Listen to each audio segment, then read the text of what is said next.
പിതാവിൻ്റെയും പുത്രൻ്റെയും പരിശുദ്ധാത്മാവിൻ്റെ നാമത്തിൽ തനിക്ക് സ്തുതി. ഞായർ പള്ളിക്കൂടത്തിലെ എൻ്റെ കുഞ്ഞു കൂട്ടുകാർക്ക് ക്രിസ്തുവേശുവിൽ സ്നേഹവന്ദനം.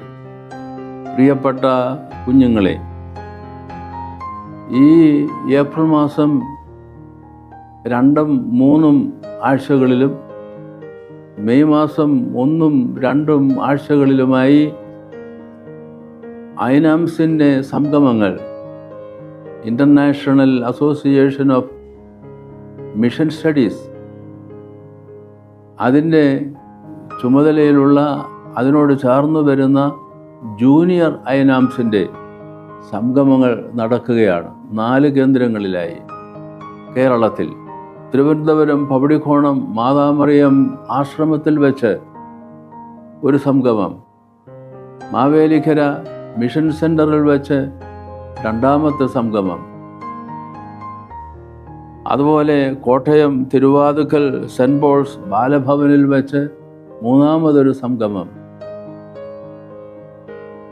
അട്ടപ്പാടി ആശ്രമത്തിൽ വെച്ച് 4ാമത്തെ സംഗമം. അങ്ങനെ കേരളത്തിൻ്റെ തെക്കേ അറ്റം മുതൽ കേരളത്തിൻ്റെ വടക്കേ അറ്റം വരെ 4 കേന്ദ്രങ്ങളിലായി ജൂനിയർ ഐനാംസ് പ്രത്യേകമായി സംഗമിക്കുന്നു. സാധാരണയായി പുതുപ്പാടിയിൽ വെച്ച് നടക്കുന്ന വടക്കൻ ഭാഗത്തുള്ള ആ സംഗമത്തിന് പകരം ഇപ്രാവശ്യം അട്ടപ്പാടിയിലുള്ള ആശ്രമത്തിൽ വെച്ചാണ് അത് നടക്കുക. ഈ സംഗമങ്ങളെല്ലാം അനുഗ്രഹകരമായി പൂർത്തീകരിക്കാൻ നമുക്ക് പ്രാർത്ഥിക്കണം. നമ്മളുടെ കുട്ടികൾ ഈ സംഗമങ്ങളിൽ സംബന്ധിച്ച് അനുഗ്രഹം പ്രാപിക്കണം, പ്രബോധനം സ്വീകരിക്കണം എന്ന് പ്രത്യേകം ഓർമ്മിപ്പിക്കുന്നു.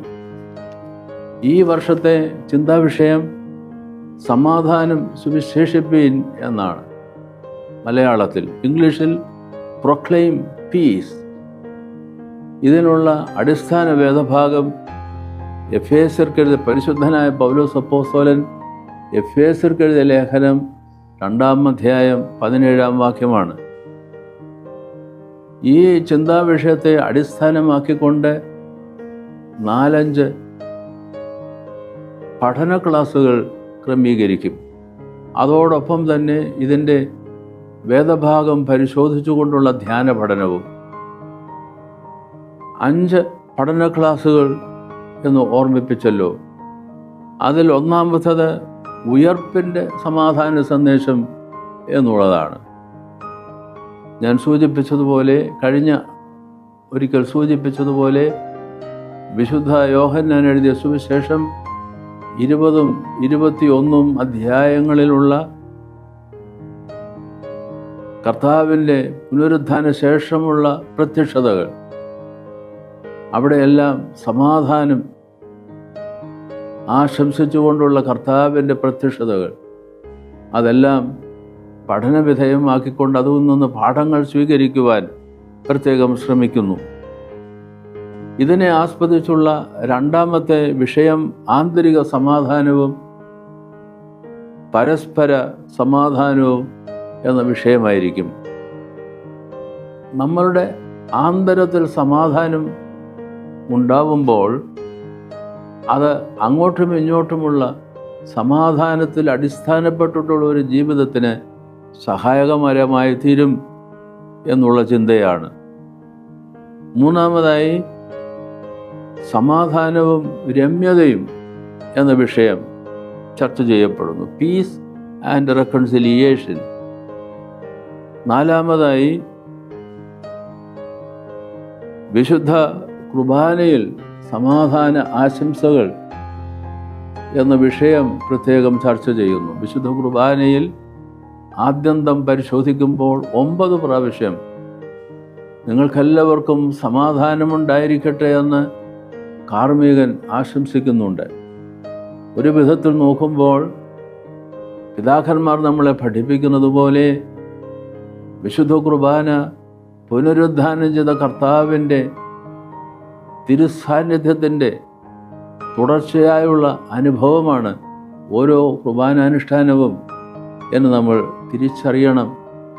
അത് അടിവരയിടുകയാണ് ഈ 9 പ്രാവശ്യം ആവർത്തിച്ച് കുർബാന തുടങ്ങുന്നത് മുതൽ അവസാനം വരെയുള്ള ഭാഗങ്ങളിലായി ഈ ആശംസകളിലൂടെ നമുക്ക് കേൾക്കാനാവുക. സമാധാനം വിശുദ്ധ കുർബാനയിലൂടെ. 5-ാമത്തെ വിഷയം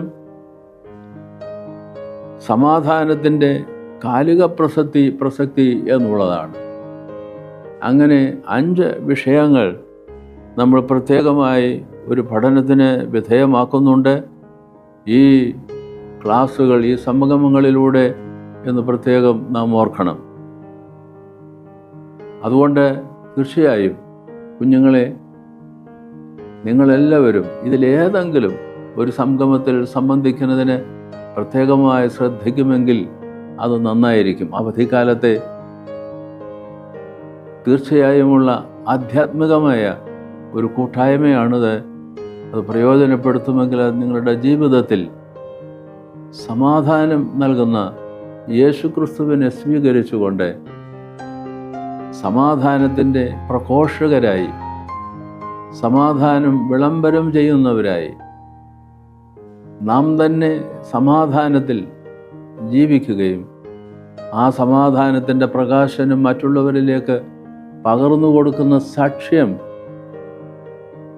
ജീവിതത്തിൽ പ്രകാശിപ്പിക്കുന്നവരുമായി പ്രശോഭിക്കുവാൻ കഴിയും, സംശയമൊന്നുമില്ല. ഈ സംഗമങ്ങൾ നമുക്ക് അനുഗ്രഹപ്രദമാവട്ടെ. കഴിവുള്ളത്ര കുഞ്ഞുങ്ങളതിൽ സംബന്ധിക്കുന്നതിന് ശ്രദ്ധിക്കണം എന്നും ഉദ്ബോധിപ്പിക്കുന്നു.